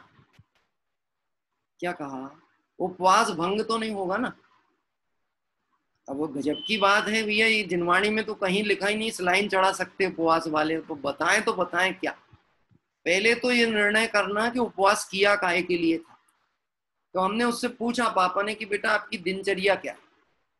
तो बोले पंडित जी, सुबह उठे, दर्शन वगैरह किया, थोड़ा सा अपना कॉलेज का देखा सब्जेक्ट वगैरह और अपना कुछ काम किया और बैग उठाया और कॉलेज निकल गए। वहां से कोचिंग चले गए, वहां से ये किया, वहां से वो किया, रात में अपने घर आए, वो पानी ले जा लेते थे, उबला पानी, तो वो पी लेते थे। इस ढंग से चल रहा था। अच्छा, धर्म के नाम पे क्या किया? बोले साहब वो उसके लिए टाइम कहाँ मिल पाता, इसीलिए तो उपवास कर रहा है कि धर्म हो जाए। क्या कह रहे हैं? यानी उसने भोजन ना करने को धर्म मान के रखा, भूखे पेट रहा लेकिन विषय कषायों का त्याग नहीं किया। यहाँ कह रहे हैं यदि तुमने एकासन अंगीकार किया है तो एक समय भोजन लिया, पर भोजन कितना लिया? अपने पेट की मात्रा से कम। यदि आप 3 रोटी खाते हो, आपके शरीर की डिमांड 3 रोटी है, तो एकासन के दिन आप 2 रोटी खाओगे और उसी समय पे खाओगे जिस समय प्रातः काल प्रतिदिन खाते हो। अब होगा क्या? शरीर में थोड़ा आहार पहुंचेगा तो शरीर की एनर्जी गिरेगी नहीं, घटेगी नहीं, अधिक जाएगा तो प्रमाद आएगा। मैं आपसे ईमानदारी से पूछूं, दोपहर में कौन कौन सोता है? दोपहर के टाइम में, दोपहर में कुछ लोग हाथ उठा रहे हैं कि हम सोते हैं। भाई उनको टाइम मिलता होगा तो सो जाते होंगे, हम लोगों को टाइम नहीं मिलता तो हम नहीं सो पाते। परंतु आपको अनुभव है दशलक्षण पर्व में दोपहर में कौन कौन सोता है? पर्युषण पर्व, क्योंकि काम कुछ रहता नहीं है। और आपको पता है जैनियों जैसा पुण्यशाली कोई दूसरा नहीं है दुनिया में। ड्राई फ्रूट्स हलवे के ऊपर थोड़े से डाले जाते हैं, अपन लोग तो सब्जी बना बना के खाते हैं उसकी, ड्राई फ्रूट्स की। इतनी खपत तो कहीं नहीं होती होगी जितनी जैनी लोग खाते ड्राई फ्रूट्स। अब ड्राई फ्रूट्स सारे जो पदार्थ हैं वो गरिष्ठ पदार्थ हैं, जब उसका सेवन किया जाएगा तो प्रमाद आएगा कि नहीं आएगा? अब खीर लिए तो गाढ़ी खीर, 3 लीटर दूध उठाया और आधा लीटर की खीर बनी और फिर केसर भी डली और फिर ये भी डला वो भी डला और जम के 2 कटोरा भर के खा लिए ना। अब प्रमाद नहीं आएगा तो क्या होगा? अब बताओ, 10 लक्षण धर्म आराधना के पर्व थे कि आराम करने के पर्व थे? तो थे तो आराधना के, लेकिन धर्म का सच्चा स्वरूप नहीं समझ में आया तो कदाचित हरी सब्जी का त्याग किया, बाह्य विकल्पों का त्याग किया, लेकिन गरिष्ठ भोजन करके प्रमाद पोषण किया। आपको पता है रात में सोने से तो दर्शनावर्णी कर्म का बंध होता ही होता है, पर दिन में सोने से तीव्र दर्शनावर्णी कर्म का बंध होता है। क्या कह रहे हैं? दर्शनावर्णी कर्म मतलब ये श्रद्धान सम्यक नहीं होने देगा दिन की नींद लेने की आदत। यहाँ सोने का काम नहीं है भैया। उठो रे सुज्ञानी जीव जिन गुण गाओ रे। क्या कह रहे हैं? जागो जागो जागो जागो चेतन तुम्हें जगाने को। हाँ, मोह नींद से उठ रे चेतन तुझे जगाने को। देत गुरु उपदेश गुरु 12 भावन को। हो दयाल उपदेश करें गुरु 12 भावन। बात कहने में आती। एक आसन किया, आगे बढ़े क्योंकि समय तो बहुत फास्ट भागता है। देखो अनशन, अवमोदर, अवमोदर मतलब अपने पेट की क्षमता से कम। दिगंबर मुनिराज भी जो आहार ग्रहण करते हैं अवमोदर्य धर्म अनुसार करते हैं। ऐसा नहीं कि दूसरे के आग्रह के अनुसार उनका आहार चलेगा। कौन हाथ में कितना रखेगा इससे मतलब नहीं है। उनके 32 ग्रास का आहार है और 32 ग्रास के आहार में जल भी है। क्या कह रहे हैं? एक ही बार तो लेना है ना पानी भी, बार बार तो नहीं लेना। और फिर उसके बाद सांस लेने के लिए भी तो थोड़ी जगह चाहिए कि नहीं चाहिए। कई बार अपन कहते हैं ना, जब कोई बहुत आग्रह करके खिला देता तो उठते नहीं बनता अपने से, और अपन क्या बोलते हैं, ये गले तक भर गया साहब, गले तक, इधर तक भर गया। रियली इधर तक भर के खाते हैं अपन, यहां तक भरते हुए आग्रह, थोड़ा तो और तो चलेगा, और तो चलेगा। ये अनुभव तो डॉक्टर साहब बताते हैं। दिगंबर मुनिराज पाणी पात्री क्यों होते हैं उसका वर्णन किया। ये पाणी पात्री जो आहार है उनका, ये उनकी स्वाधीनता का द्योतक है। अपन गृहस्थ की भूमिका में हो, कोई थोड़ा धर्म जानता हो, विद्वान की श्रेणी में हो, तो लोगों का राग कितना जगता उसके प्रति, पता है? वो सोचते हैं क्या क्या खिला दें, क्या क्या ना कर दें, इनके साथ प्रेम भाव है ना उनके प्रति, बहुमान आता है, इनसे धर्म सीखने मिलो, बहुत परिणाम, बहुत परिणाम। अब जैसे अपन ने बोला भी भैया 10 लक्षण पर में ज्यादा विकल्प नहीं करना, आप तो एक आध चीज बनाना। तो बोलने के बाद भी जब थाली खुलती है वहां पर सामने, पंडित जी कुछ नहीं बनाया, हमने कुछ नहीं बनाया, अरे कछु नहीं बनाया, पूरी थाली में कहीं पे हाथ रखने जगह नहीं बच रही, कुछ नहीं बनाया, कुछ नहीं बनाया। और फिर उसके बाद जब परसना चालू होता है तो अपन तो समझ लो सुरक्षा चक्र लेके बैठना पड़ता है, इधर हाथ लगाओ, इधर हाथ लगाओ, अब भैया थोड़ा रुको दादा, थोड़ा रुको। तो मौन से आहार नहीं कर सकते आप, क्यों? तो मोही का विकल्प है ना, थोड़ा तो लेना पड़ेगा। अब हमारे हाथ से तो आपने खाया ही नहीं, अब इसके हाथ से, हमारी बेटी के हाथ से भी लो। ये बेटे के हाथ से लोगे तो इसको धर्म रुचि लग जाएगी। अरे भैया उसका धर्म होगा कि नहीं होगा, हमारा तो धर्म की क्या होगा, है? बात ख्याल में आते हैं? जैन दर्शन बहुत प्रैक्टिकल जैन दर्शन है। जैन दर्शन में कल्पनावाद के लिए कोई स्थान नहीं है। जैन दर्शन, मुनिराज के जीवनचर्या को देखोगे तो आपको पता लगेगा कितना स्वाधीनता का मार्ग है, कितना ग्रहण करना, कैसे ग्रहण करना, किस विधि से ग्रहण करना, अपनी क्षमता के अनुसार लेना, नहीं तो त्याग देना। क्या कह रहे हैं? चक्रवर्ती भी हो तो उन्हें कोई मतलब नहीं, गोचरी वृत्ति से लेते हैं, गोचरी वृत्ति, गर्द पूर्ण वृत्ति, गोचरी वृत्ति, 5 प्रकार की वृत्तियां बताई मुनिराज की आहार लेने की। ठीक है, तब की चर्चा चल रही है। हाँ, अनशन, अवमोदर, फिर उसके बाद क्या आता है? वृत्ति परिसंख्यान। दिगंबर मुनिराज कोई ना कोई वृत्ति अंगीकार करते हैं। आपने देखा दिगंबर मुनिराज आंकड़ी लेकर आहार करने के लिए निकलते हैं। आंकड़ी लिया, आज इस विधि से आहार मिलेगा तो ही लूंगा, ठीक है ना? तो वृत्ति परिसंख्यान। अभी गृहस्थ की भूमिका में हम वृत्ति परिसंख्यान कैसे करें? हाँ, एक प्रश्न ये भी आएगा ना, चूंकि तप तो है तो हम कैसे आंकड़ी लें? तो हम कम से कम सीमांकन करें, पदार्थों का सीमांकन करें। क्या सीमांकन करें? कि आज भोजन में 5 से अधिक चीजें नहीं लूंगा। अब 5 में एक आपकी दाल हो गई, सब्जी की बात तो है नहीं, अष्टमी चौदस का दिन है तो हरी की तो बात ही नहीं आएगी ना। पर कदाचित किसी की शिथिलता हो, कमजोरी हो, शरीर सहन नहीं हो, तो वो ये सीमांकन करे आज सिर्फ 1 हरी लूंगा, उससे ज्यादा नहीं लूंगा। बहुत अज्ञानता व्याप्त पड़ी है जगत में भैया, ये मार्ग नहीं मिले ना तो लोगों को समझ में नहीं आता। लोग ऐसे ऐसे प्रश्न पूछते हैं, पंडित जी केला तो खा सकते हैं ना, केला हरा तो नहीं होता ना? अच्छा, नींबू और लाल टमाटर, इसमें हरा क्या है बताओ आप? उसको हरे का मतलब क्या लगता है? हरा मतलब ग्रीन है। वो कच्चा आम तो नहीं खा सकते, पर पका आम तो खा सकते कि नहीं खा सकते? ये मैं कोई आपको समझ ली ना, ऐसी स्थूल अज्ञानता बैठी हुई है लोगों के अंदर। ये घटनाएं हमारे साथ घटी हुई हैं अलग जगह, पर्यूषणों में। पंडित जी घर का बना हुआ, घर का बना हुआ, तो कैसे घर का बना हुआ है? कुछ नहीं, आया तो अपने पहचान वाले जैन के यहाँ था, हमने घर में उसको तेल में तल दिया तो घर का बन गया। हाँ, ऐसी बातें, ऐसे पक्ष आते हैं। सफेद केला परस दिया थाली में, पर्यूषण पर्व के दिन केला रख दिया थाली में, वो ये क्या है? तो बोले वो ये तो चलता होगा, ये तो हरे में थोड़ी ना।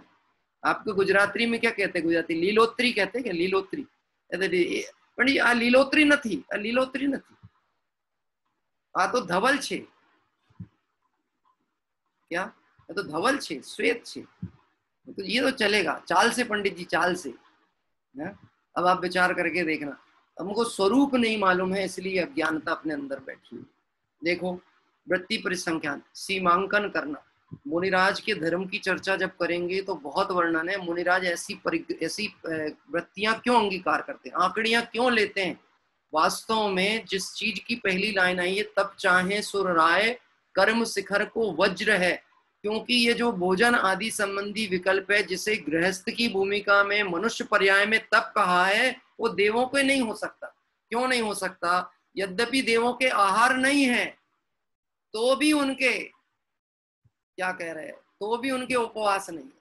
क्यों नहीं मालूम? चर्चा संग्रह में लिखा, देवों के असंयम पना क्यों कहा, देवों को असंयमी क्यों कहा जाता?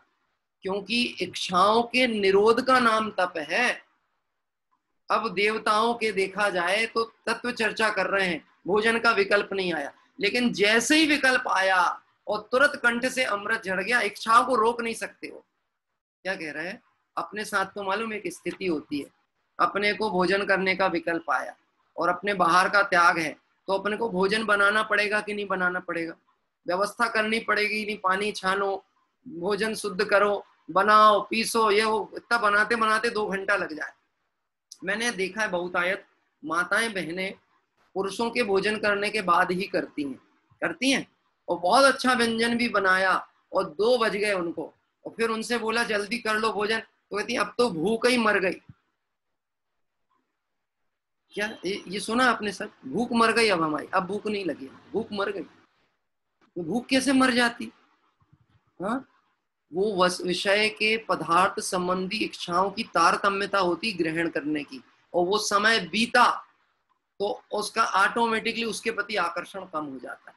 देवों के साथ ये व्यवस्था नहीं हो सकती। देव के तो विकल्प आया और कंठ से अमृत झड़ा, उनके उपवास नहीं हो सकता। वो तो मंदिर में बैठे हो और विकल्प आ जाए तो वहीं अमृत झड़ जाए।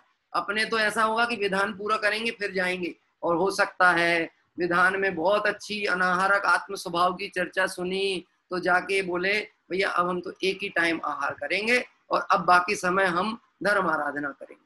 बात समझ में आती है? इच्छा निरोधा तपा, इच्छाओं की निरोध का सामर्थ्य मनुष्य पर्याय के जीवों में है, देवों में नहीं है। इसलिए लिखा, तब चाहे सुर राय कर्म शिखर को वज्र है। क्या कह रहे हैं? इसलिए इसका स्वरूप समझना बहुत आवश्यक है। वृत्ति परिसंख्यान, रस परित्याग, 6 प्रकार के रसों का त्याग, एक एक दिन एक एक रस के त्याग की बात रहती है। उसके पीछे का उद्देश्य क्या है? आज नमक नहीं खाएंगे, आज हरी नहीं खाएंगे, आज क्या कहते हैं घी नहीं खाएंगे, आज शक्कर नहीं खाएंगे। इसके पीछे का उद्देश्य क्या है पता? रस जो होते हैं ये जीव के विषय आसक्ति के परिणाम को दर्शाते हैं।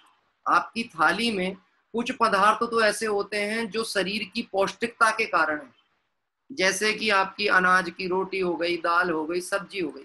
लेकिन ये जो चटनी है, जीरा मन है, पापड़ है, इन सब से बॉडी को कौन सी एनर्जी मिलती मुझे बताओ।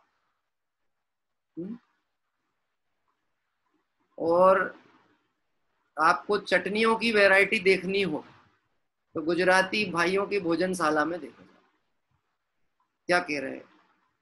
चटनियां कितने प्रकार की बन सकती हैं, मतलब किसी वस्तु पे कितना अत्याचार किया जा सकता होगा कि उसको कितने प्रकार से भेद प्रभेद करके बनाए। केतुल भाई कह रहे हैं I am Gujarati pandit ji, don't say this type, ऐसा मत कहो, गुजराती की निंदा नहीं करो। हाँ भैया, पर्याय का दोष नहीं दिखा रहे हैं, द्रव्य का बहुमान बता रहे हैं। हाँ, अभी तो अपने बैठा रहता है। पर्याय दृष्टि इसी को तो कहते हैं। कौन सी पर्याय दृष्टि है? मैं दिगंबर, मैं श्वेतांबर, मैं स्थानकवासी, मैं ढूंढक, मैं ये मान्यता वाला, फिर मैं ऐसा तो मैं वैसा, मतलब पर्याय दृष्टि बैठी। मेरा सहनन अच्छा है, मैं 3 उपवास कर लेता हूँ, इनका सहनन इतना कमजोर है कि इनसे पानी तक नहीं छूट पा रहा है। मतलब हमने जितनी क्रियाएं धर्म की तरफ से जोड़ी देखी हैं, उन सब का संबंध बाह्य विकल्पों से, आत्मा से दूर दूर तक नहीं। क्या कह रहे? गजब की बात है। अभी जो एक बात की थी ना, अपने प्रमोद भैया ने एक प्रश्न पूछा था ना उस दिन, संसार में विषबील नारी, ये वास्तव में कोई स्त्रियों को गाली नहीं दी गई है। आज उसकी चर्चा नहीं करूंगा। ये पर्याय की कमजोरी और पर्याय के प्रति राग के परिणाम को छुटाने के लिए बात कही। क्या कह रहे हैं? ये तो केतुल भाई तो अपना निकट का आदमी है, वो तो उसने बता दिया कि पंडित जी हम भी गुजराती हैं, हमें भी खबर छे, बद्धी खबर छे, हमको भी पता है कितने प्रकार की चटनियां बनती हैं। आपसे मैं एक प्रश्न पूछना चाहता हूँ, वो जो एक एक चटनी के विषय है ना, एक ही पदार्थ, आपने देखा आजकल फरारी के नाम पर केले के कितने आइटम बनते हैं? अच्छा, सिंगाड़े के हैं, कितने ही व्रती त्यागी लोग तो सिंगाड़े को छूना पसंद नहीं करते, सिंगाड़े को अभक्ष्य जैसा मानते हैं, और हम उसको सिंगाड़े को फरारी का नाम दे करके और फरारी के नाम पे अंबार लगा देते हैं। रिसेप्शन हो किसी का, रात में किसी का महिला संगीत का कार्यक्रम हो, है ये प्रसंग होंगे, तो उन प्रसंगों में आपने देखा होगा कि जैनी का महिला संगीत है, वैसे जैनियों का महिला संगीत होता नहीं। क्या कह रहे हैं? वो शब्द है महिला संगीत, अरे वो हो भी तो महिलाओं के बीच में होना चाहिए, उसमें पुरुषों का क्या काम है? और फिर वो जो भी हो सो वो ठीक है, उसमें व्यंजनों का क्या काम है? तो बोले नहीं साहब, हम सकरा कुछ नहीं बना रहे, हमने तो पूरा फरारी तैयार कराया है। अब फरारी की लिस्ट का मेन्यू देखो आप, तो केले की चिप्स तो आजकल देखने को नहीं मिलती होगी मुझे लगता है, क्योंकि केले के कितने आइटम बनते हैं। ऐसे एक दो प्रसंग में बीच में जब जाने का बात हुई थी तो मैंने देखा उन प्रसंगों में खिचड़ी बन रही साहब, सिंगाड़े की खिचड़ी बन रही है, केले की चाप बन रही है, भट्टियां जल रही हैं पूरी है, पनीर के टिक्के बन रहे हैं, पता नहीं क्या क्या भगवान जाने, अपने को तो नाम भी नहीं पता। ये सब चल रहा काय के नाम पे? फरारी के नाम पे। अब केला एक पदार्थ, और उस एक केले के पदार्थ में रस के अंतर्गत हम कितने रस तैयार करते हैं? क्या कह रहे हैं? उसमें नमक डालेंगे तो नमकीन चिप्स, उसमें क्या कहते हैं मीठा डाल दिए तो मीठी चिप्स। आप समझ रहे हो? पदार्थ एक, लेकिन रस ग्रहण की आसक्ति कितनी कि भगवान अगर 6 के जगह 6000 भी होते तो हमको कम पड़ते। बात ख्याल में आती? ये विषय की आसक्ति नहीं है तो क्या है? तो रस परित्याग, विविक्त सय्यासन और काय क्लेश। अभी तो समय हो गया, अभी बहिरंग तप के 4 तपों की चर्चा हुई है, कल फिर इसके आगे की चर्चा करेंगे। आइए आज देव भक्ति के क्रम में चलते हैं आगे, और देव भक्ति के क्रम में आज जो हमें जिनके माध्यम से भक्ति सुनने का अवसर प्राप्त है, भाई केतुल शाह है ना, केतुल भाई मुक्षु जीव है सब, कोई गुजराती नहीं भैया यहाँ। हाँ जी, केतुल भाई आपका माइक अनम्यूट कर। जय जिनेंद्र जी। जय जिनेंद्र साहब, जय जिनेंद्र। मेरी आवाज आ रही है बराबर, एकदम क्लियर आ रही है। मैं एक भजन प्रस्तुत कर रहा हूँ, आप ही ने उस भजन को लिखा है और मुझे भजन बहुत पसंद है, मैं अमूमन रोज इस भजन को गाता हूँ। जहाँ राग द्वेष की गंध नहीं, बस सुख अनुपम ही मिले। जहाँ राग द्वेष की गंध नहीं, बस सुख अनुपम ही मिले। मुक्ति है नगर, सिद्धों का है घर, चलो सिद्धों की छांव तले, चलो सिद्धों की छांव तले। जहाँ राग द्वेष की गंध नहीं, बस सुख अनुपम ही मिले।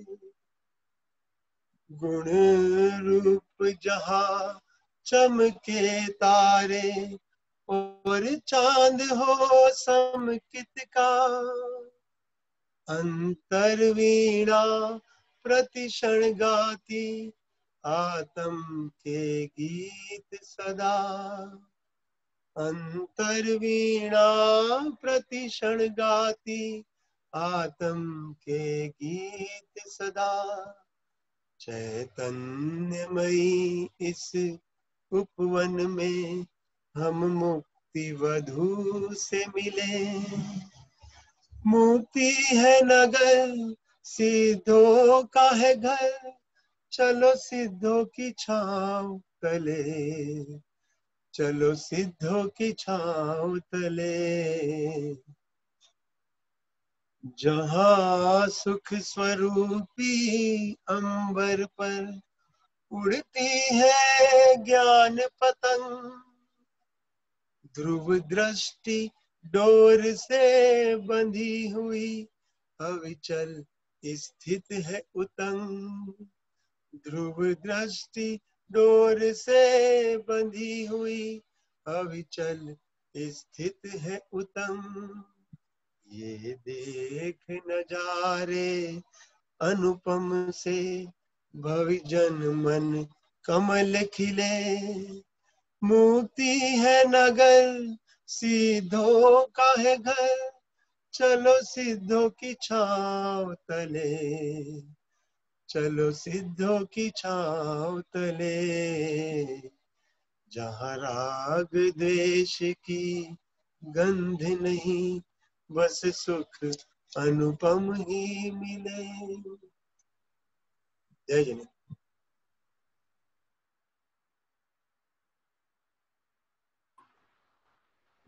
वैसे गुजराती भोजन में मीठा होता है ना, मीठा ज्यादा खाते हैं गुजराती, इसलिए उनकी बातें भी बड़ी मीठी रहती हैं। बहुत अच्छा आपने जो भजन भी लिया उसमें थोड़ी मिठास और सरसता भी हमको अनुभव में आई, यद्यपि आपने कहा मेरे द्वारा लिखित है।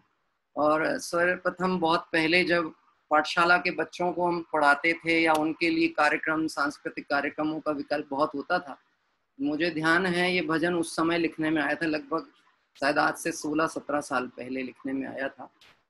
और इस भजन के लिखने में भी जो घटनाक्रम है वो कुछ ऐसा था कि मैं जा रहा था जबलपुर भजनों की रिकॉर्डिंग के लिए, बच्चों के भजनों की। हमने तो धर्म पाया एक टाइटल से भजन था, उसमें टोटल 12-14 भजन थे।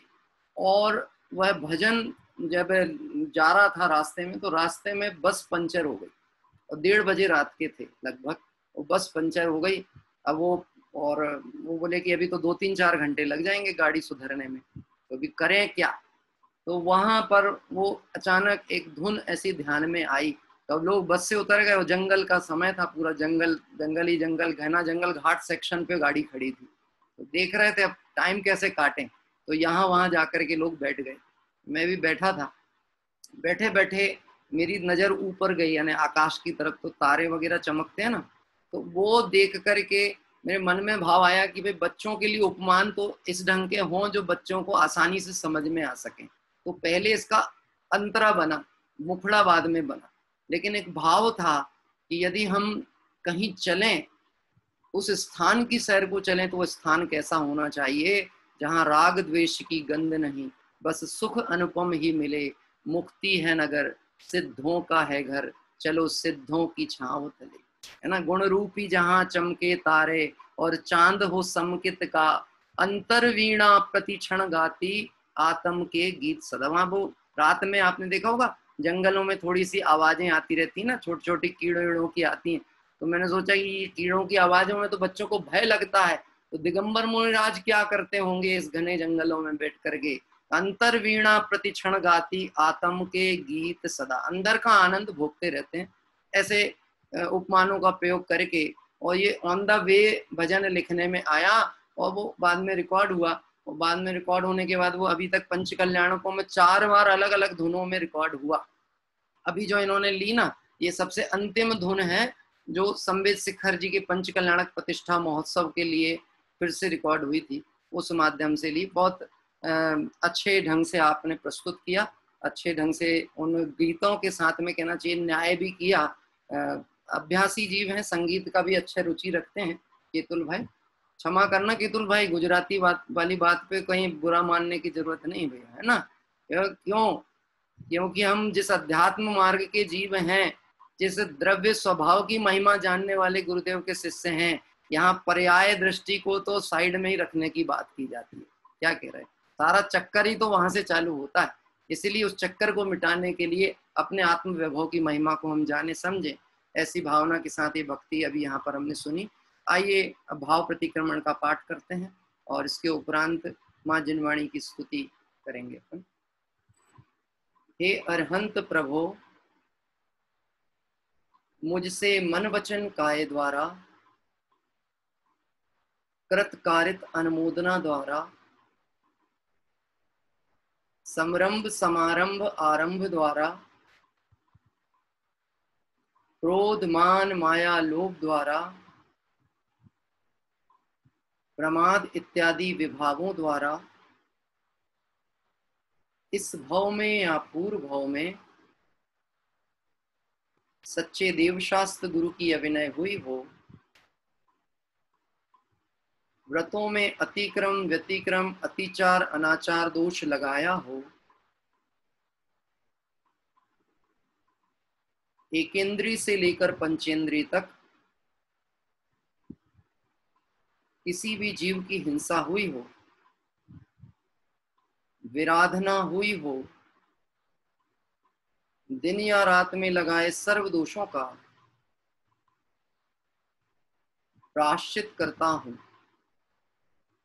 क्षमा मांगता हूं, वह मेरे सभी दोष मिथ्या हो,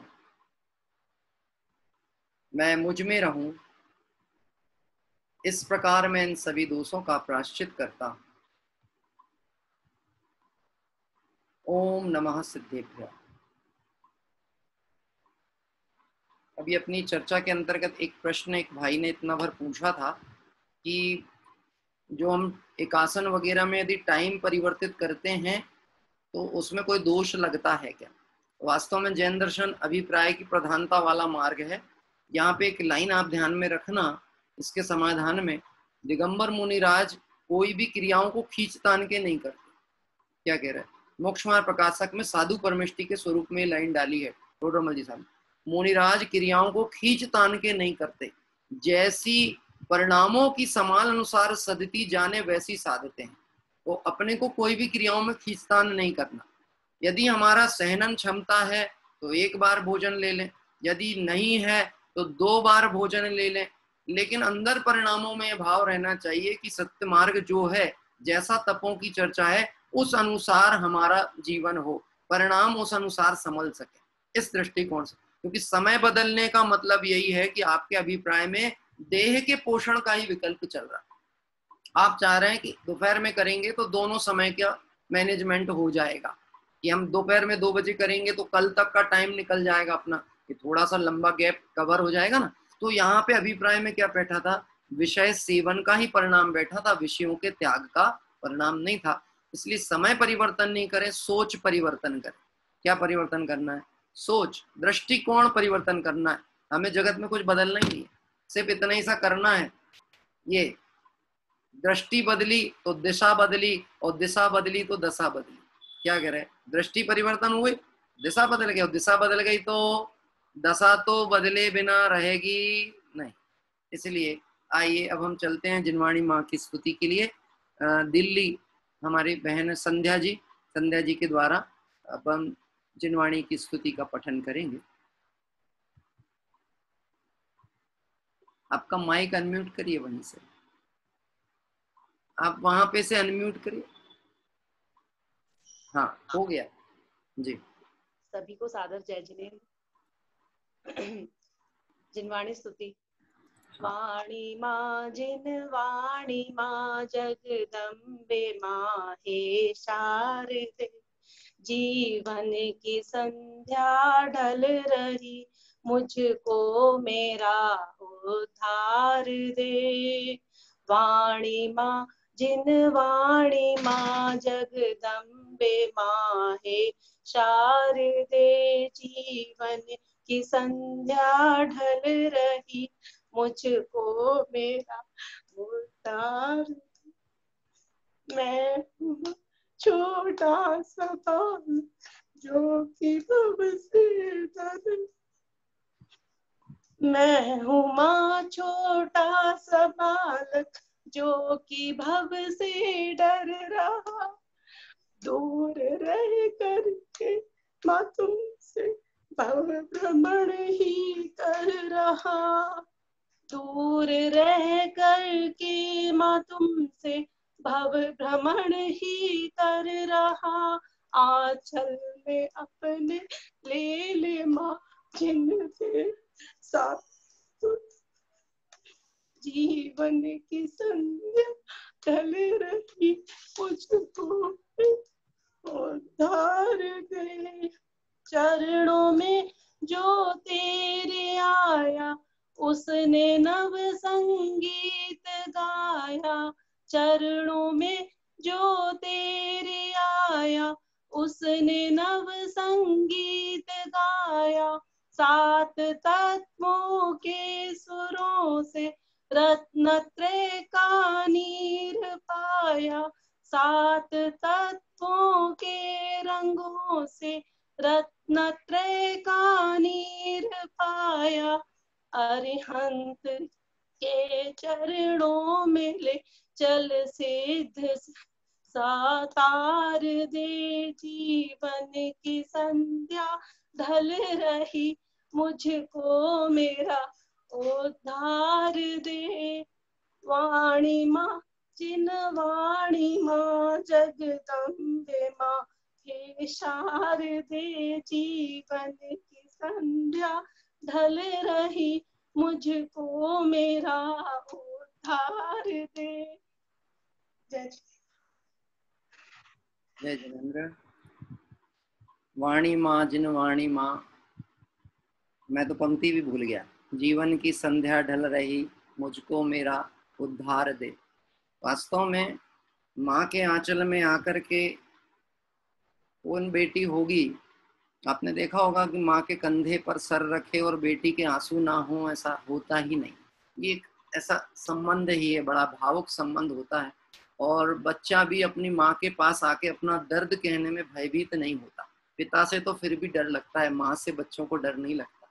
क्या कह रहे हैं, माँ के आंचल में आके उसको भय खत्म हो जाता है। तो हमें इस पंचम काल, हुंडाव श्रेणी पंचम काल में इतना मन में एक दुख तो वर्तन होता है, और ये दुख सिर्फ हमें नहीं, हर ज्ञानियों के हृदय में होता है। कुंद आचार्य जब मोन्नूर पर्वत पर थे, मोन्नूर के पर्वत पे, ऐसा एक दिन विचार आता है, पता नहीं ये किस स्थान पे आके मैं पड़ गया, मैं कहाँ फंसा हुआ हूँ, कहाँ है, यहाँ तो कोई सर्वज्ञ परमात्मा नहीं, यहाँ पे तो कोई मेरे जैसे तत्व की चर्चा करने वाले तत्व आराधक जीव नहीं दिखते। ऐसा विकल्प कुंद आचार्य भावलिंगी संत के हृदय में आता है।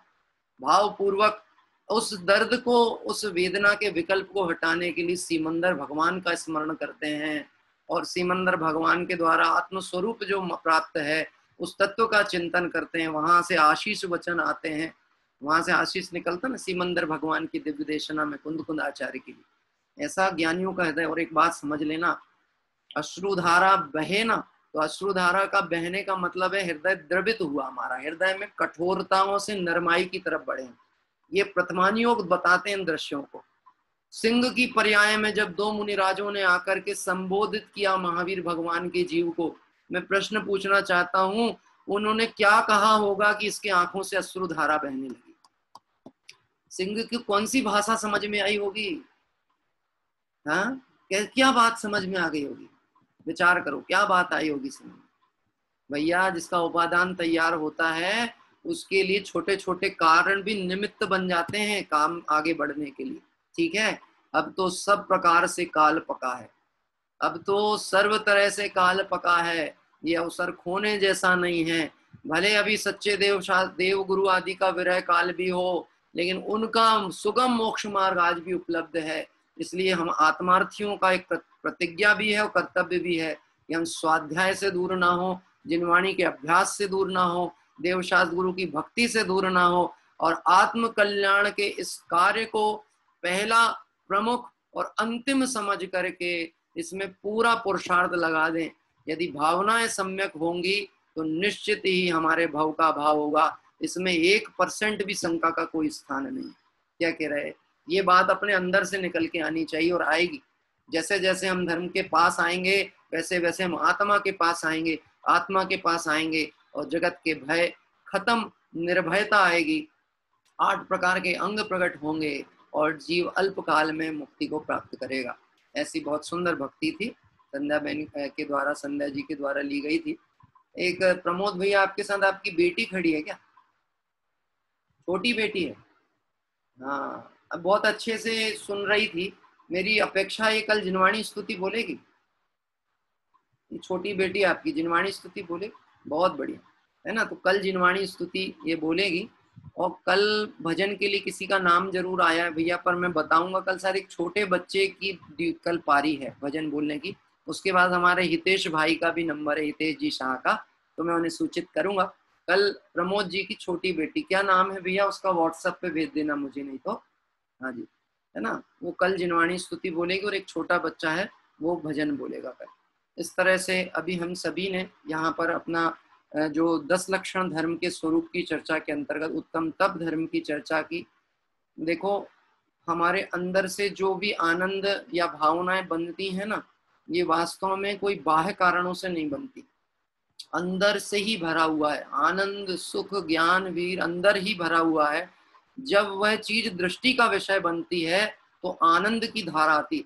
मुझे ऐसे कई भावुक पक्ष ध्यान में आ रहे हैं।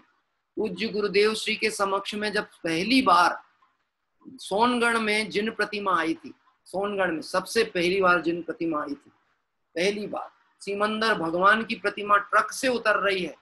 क्या कह रहे हैं, अप्रतिष्ठित प्रतिमा, अभी प्रतिष्ठा नहीं हुई, पंचकल्याणक प्रतिष्ठा नहीं हुई। गुरुदेव साष्टांग झुक गए, जमीन पे लेट गए और आंखों से अश्रु धारा, हे सिमंदर भगवान मैं कहाँ आके फंस गया, मैं कहाँ आ गया। यहाँ पे साक्षात केवली भगवंतों का विरह।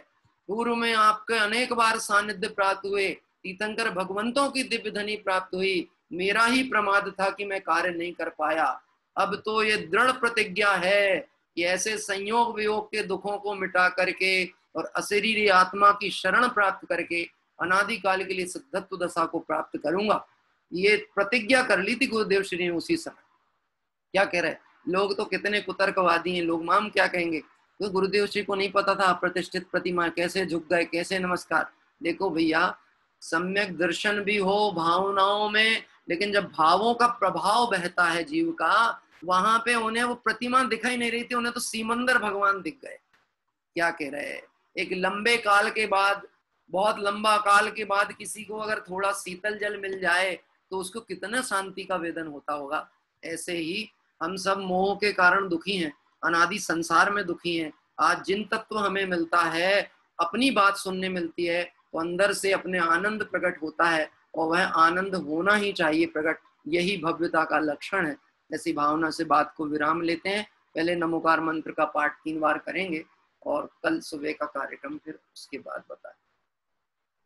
नमो अरिहंताणम नमो सिद्धाणम नमो आयरियाणम नमो उवच्छायाणम नमो लोये सव्साहूणम नमो अरिहंताणम नमो सिद्धाणम नमो आयरियाणम नमो उवच्छायाणम नमो लोये सव्साहूणम नमो अरिहंताणम नमो सिद्धाणम नमो आयरियाणम नमो उवच्छायाणम नमो लोये सव्साहूणम। जय बड़े द्वादशांगमय जिनवाणी माता की जय हो। अनंतानंद सिद्ध परमेष्टि भगवंतों की जय हो। पंच परमेष्टि भगवंतों की जय हो। कल प्रातः काल 8 बजे हम पुनः अपनी दैनिक पूजन के क्रम में जुड़ेंगे। और अभी जैसे हमारी तीर्थ वंदना का क्रम चल रहा है, बहुत शीघ्र ही हमको सिद्धवर कूट, जो कि द्वैचक्री 10 काम कुमार जहाँ से मुक्ति गए हैं, ऐसा रेवा नदी तट के निकट में बसा हुआ बहुत सुंदर सिद्ध क्षेत्र, उसका बहुत निकट 1-2 दिन के अंदर ही हमें वहाँ की वंदना, प्रत्यक्ष वंदना का अवसर हमें प्राप्त होने वाला है। ऐसा भावनाएं बने रखेंगे।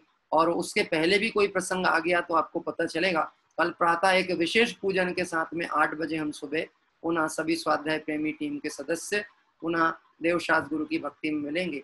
सभी जीव इस तत्व की आराधना करते हुए अल्प काल में सिद्धत्व को प्राप्त करें, सर्व दुखों से परिमुक्त होकर शाश्वत सुख को प्राप्त करें। ऐसी मंगल भावना से विराम लेते हैं। सभी को जय जिनेंद्र।